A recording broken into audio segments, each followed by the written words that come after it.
ភាគទី9ការជួបជុំលើកដំបូងរបស់ឪពុកនិងកូនបើណាផ្អាកលេងតរូបជាមួយកូនប្រុសដើម្បីទៅមើលថាអ្នកណាមកផ្ទះរបស់ខ្លួនព្រោះបើជាឪពុកម្ដាយដែលចេញទៅទិញអីវ៉ាន់ជាមួយគ្នាខំមិនកូនណាជាកណ្ដឹងព្រោះពួកគាត់មានកូនសោរៀងខ្លួនអាចចិញ្ចោបានឯពេតើក៏បាត់ខ្លួនតាំងពីព្រឹកមិញដោយមុនហ្នឹងទៅអង្វរកឲ្យនាងនៅផ្ទះកុំតន់អាចទៅធ្វើការរួមសំនឹងណាថាដែលជាចៅហ្វាយអនុញ្ញាតដោយផ្ទាល់ទើបនាងបានសម្រាប់នៅផ្ទះមើលថែឪពុកម្ដាយតាមដែលបងប្រុសពឹងនាងដើរទៅបើកទ្វារដោយសំឡេងញញឹមព្រោះគិតថានឹងជាអ្នកដឹកជញ្ជូនអីវ៉ាន់ដែលអ្នកផ្ទះកំងប៉ុន្តែស្នាមញញឹមទៅជាភាំងពេលឃើញថាអ្នកដែលឈរនៅត្រង់នោះគឺជាបុគ្គលដែលនាងមិនចង់ឃើញមុខខ្លាំងលោកមិនក៏មកទីនេះហ៎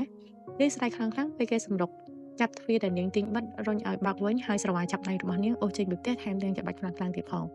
លែងខ្ញុំឈឺប៉ុន្តែក្រោយពីគេមិនលែងហើយ Eden Anderson នៅស្រវាយចាប់ស្មានាងទាំងសងខាងជាប់ទៀតផ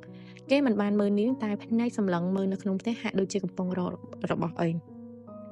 ដោយសញ្ញាណញៀននៃការប្រុងប្រយ័ត្នទៅបុណាប្រឹងរលាស់ដៃតតែរបូតហើយរត់ចូលក្នុងផ្ទះដើម្បីសុវត្ថិភាពព្រោះមានប្រផ្នូលថាពេលនេះ Eden ខុសពីធម្មតាខ្លាំងណាស់ប៉ុន្តែអ្នកកម្លោះនៅតែមានការព្យាយាមព្រោះគេប្រើខ្សែភ្នែកពណ៌មរកតមុតស្រួយសម្លឹងមើលនាងជាការដាក់សម្ពាធក្មេងនោះនៅណាបេះដូងរបស់ប៊ុនណាញយទៅត្រឹកបាក់ភ្នែកធំៗដោយការភ័យខ្លាចEden ច្បាស់ជាបានដឹងអីមិនខានទៅបានគេសម្រុកមករកនាងបែបនេះទាំងដែលនាងនិងគេទៅតែប្រឹងប្រែងគ្នានឹងមិនពាក់ព័ន្ធមិនជួបគ្នាជារៀងរហូតក្មេងណានាងសួរដោយធ្វើពុតជាមិនដឹងមិនលឺប៉ុន្តែវិនាទីបន្ទាប់មកក៏នៅតែធ្វើពុតជាមិនយល់ពីអ្វីដែលគេនិយាយកូនរបស់លោកស្អីនាងតបតដោយសម្លេងញ័រលោកក៏ដឹងដែរថាក្មេងម្នាក់នោះជាកូនរបស់ខ្ញុំបើស្ថិវ័យក្មេងនិយាយទៅហើយនឹងសម្ដីរបស់គេតែយ៉ាងណាក៏ប៊ុនណាមិនព្រមទទួលស្គាល់ចំពោះអ្វីដែលគេព្យាយាមរកទោះត្រង់ថានាងនិយាយអីមិនបានទៀតទេព្រោះត្រូវគេគំរាមរហូតកុំធ្វើឲ្យខ្ញុំអស់ការអត់ធ្មត់ណាប៊ុនណានាងញាក់ខ្លួនលើសដើមនឹងទោសៈរបស់អ្នកកំឡោះដែលកំពុងព្យាយាមនៅពេលនេះទោះត្រង់ថានាងនិយាយអីមិនបានទៀតទេព្រោះត្រូវគេគំរាមរហូតកុំធ្វើឲ្យខ្ញុំអស់ការអត់ធ្មត់ណាប៊ុនណានាងញាក់ខ្លួនលើសដើមនឹងទោសៈរបស់អ្នកកំឡោះដែលកំពុងព្យាយាមនៅពេលនេះប៉ុន្តែទោះជាដូច្នេះដោយសារខ្ញុំដាស់តឿននាងជាលើកចុងក្រោយណាប៊ុនណាអ្នកកំឡោះកំហុកឬខ្លាំងតែប៊ុនណានៅតែតស៊ូទោះខ្លាចក៏ដោយការពឹងទ្រូងនឹងស្រែកកំហុកមកគេវិញចង់ដាស់តឿនប្រហែលដងក៏ក្មេងជាកូនរបស់ខ្ញុំមិនមែនជាកូនរបស់លោកប៊ុនណាអ្នកកំឡោះស្ទើរតែគ្រប់គ្រងខ្លួនឯងមិនបានទៅហើយនឹងការបេះបួយរបស់នាងហេតុអីក៏នាងធ្វើបែបនេះដាក់គ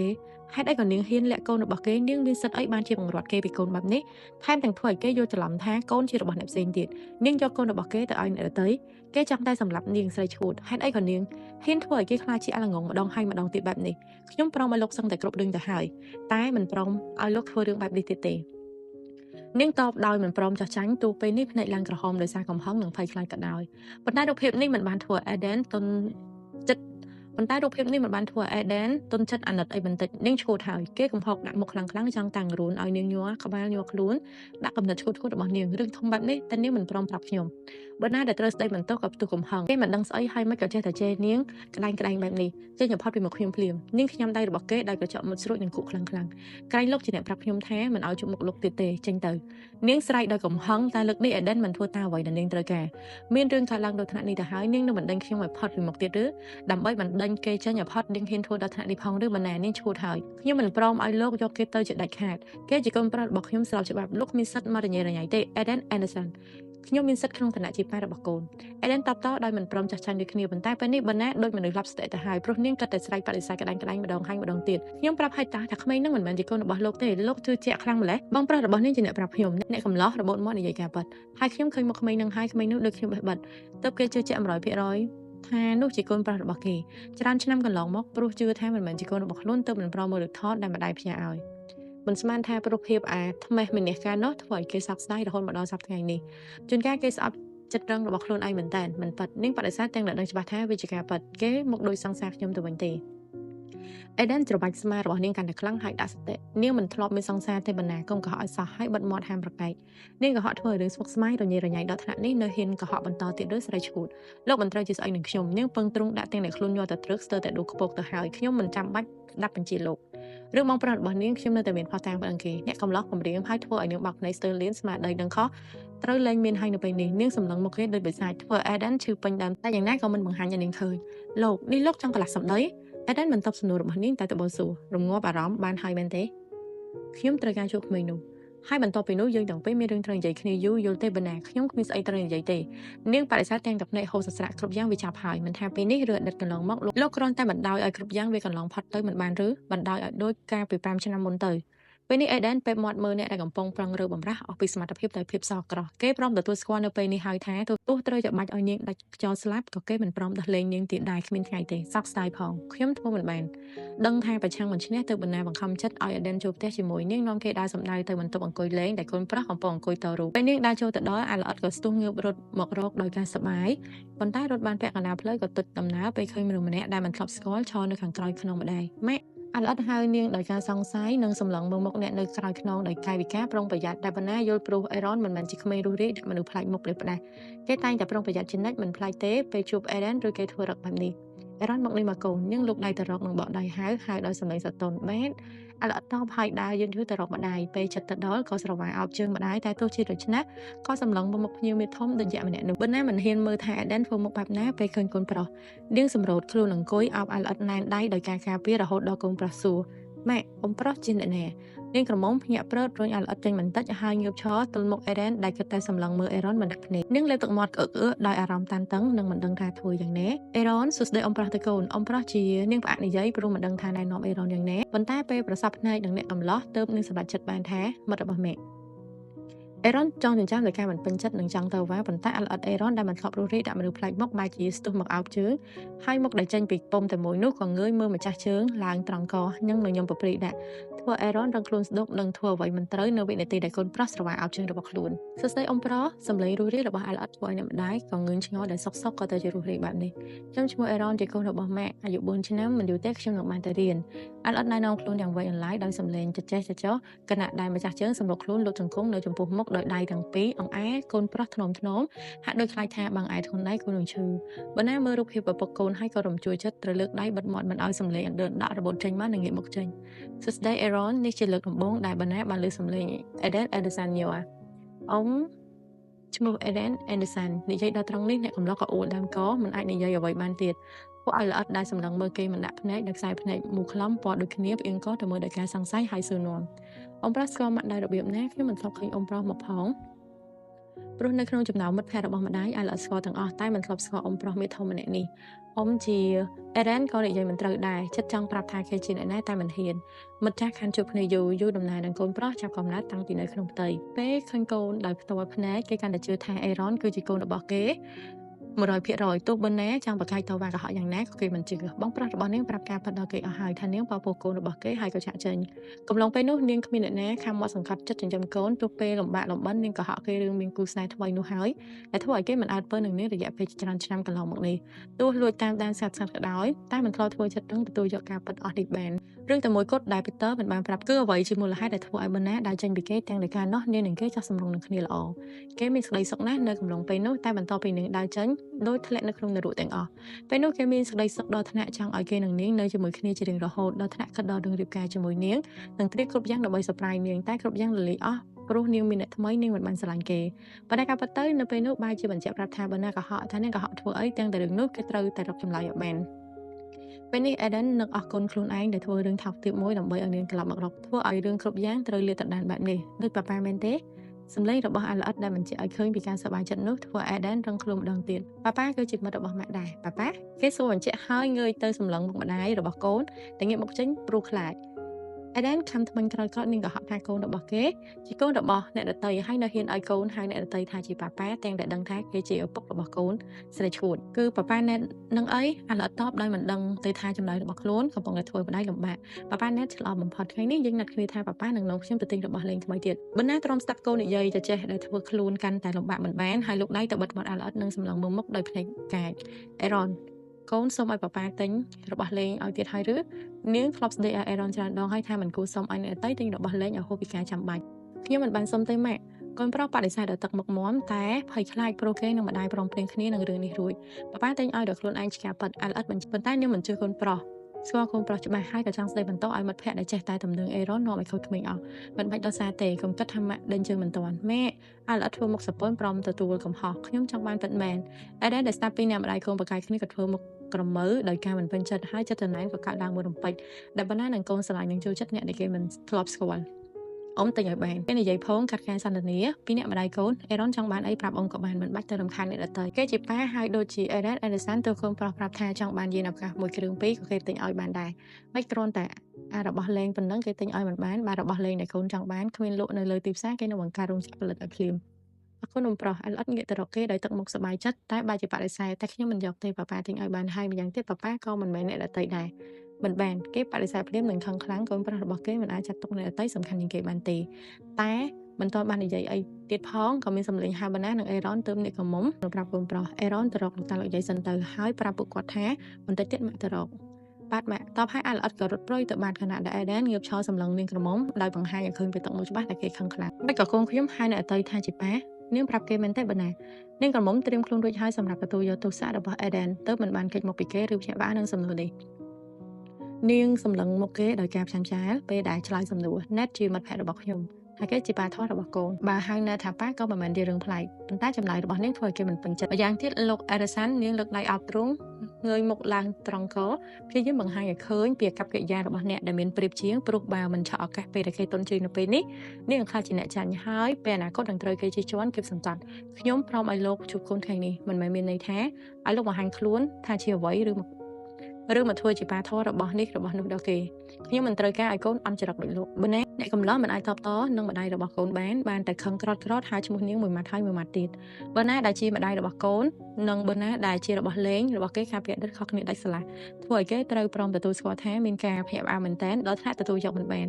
បើលោកមិនព្យាយាមបំបែកកូនមួយខ្ញុំឬធ្វើអ្វីជាការដាក់សម្ពាធយើងពីអ្នកម្ដាយកូនខ្ញុំនឹងប្រាប់ការពិតដល់កូនថាលោកជាអ្នកណាហើយអនាគតខ្ញុំអាចឲ្យលោកជួបកូនតែពេលនេះចាត់ទុកថាខ្ញុំសូមអវល់កុំមកញញៃនឹងជីវិតរបស់ខ្ញុំនិងកូនអីអនាគតលោកមានក្រុមគ្រួសារកុំធ្វើឲ្យកូនមានវិបត្តិដោយការញាត់ញីខ្លួនឯងចូលមកក្នុងជីវិតរបស់កូនហើយចុងក្រោយក៏បោះបង់កូននេះជាលើកដំបូងដែលអ្នកគម្រាមគេដោយភាពប្រកបជាដែលសម្ដីទាំងនេះធ្វើឲ្យអេដែនដែលមិនធ្លាប់ទល់ច្រកមិនធ្លាប់ត្រូវអ្នកណាគម្រាមកំហែង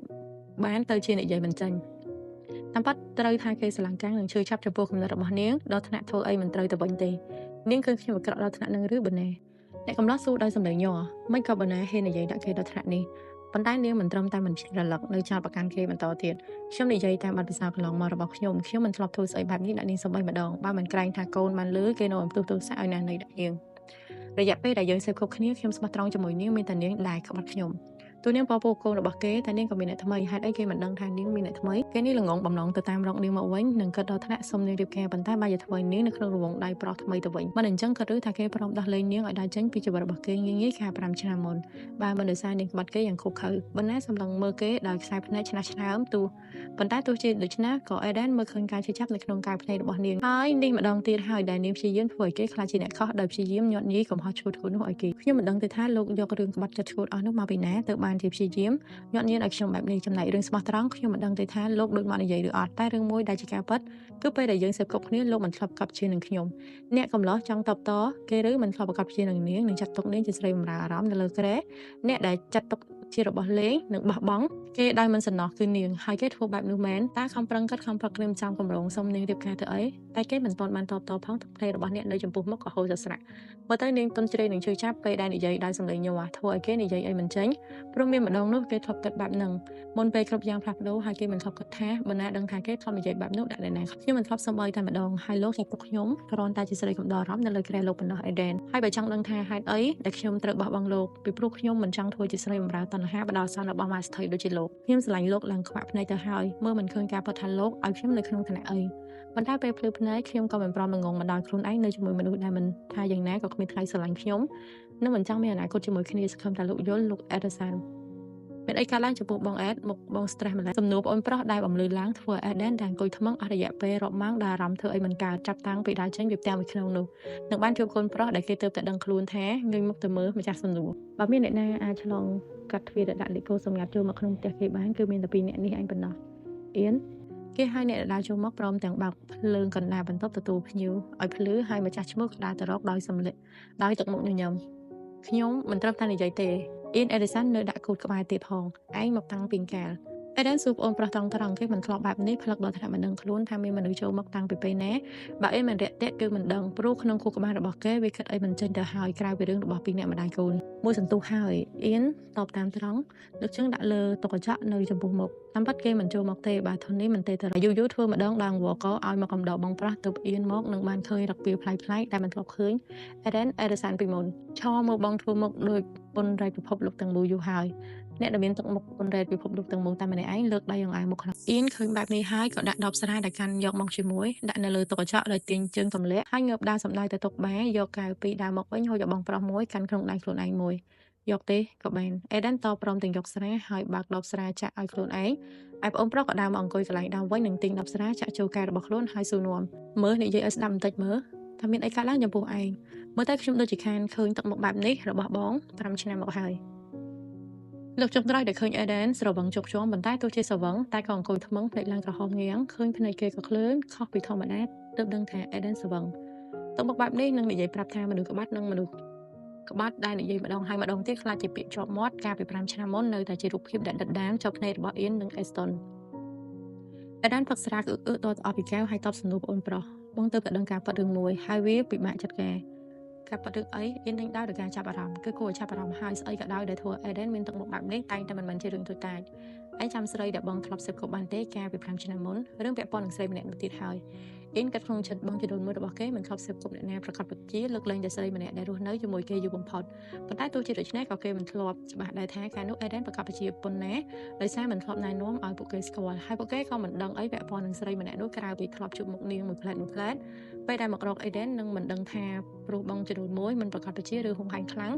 ទើបមិនសូវឲ្យនាងបង្ហាញខ្លួននៅចំពោះមុខពេលពួកគេមករក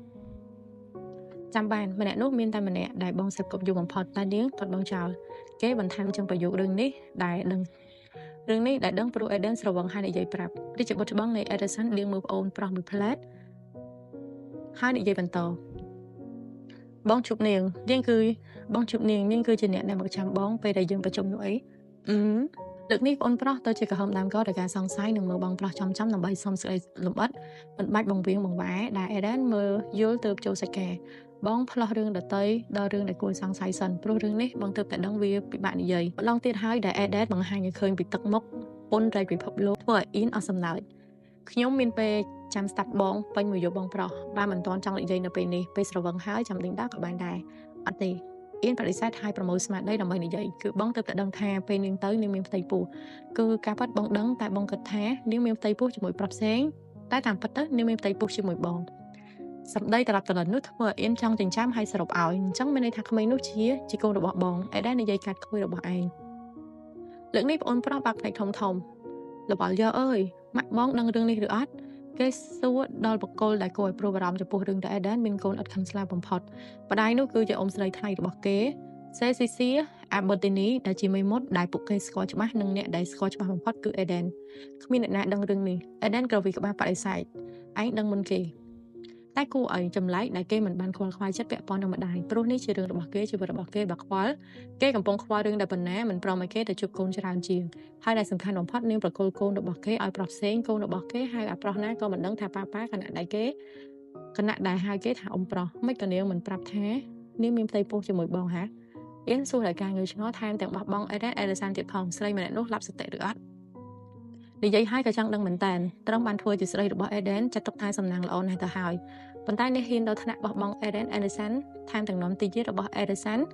ទៅជាមួយទៀតផងនាងគួរតែត្រឡប់មកទៀមទាសិតនាងអាចបានធ្វើជាអ្នកស្រី Edison ប៉ុន្តែបើជាជ្រើសរើសរត់គេចនិងបិទបាំងអៀនថានាងច្បាស់ជាឈួតហើយ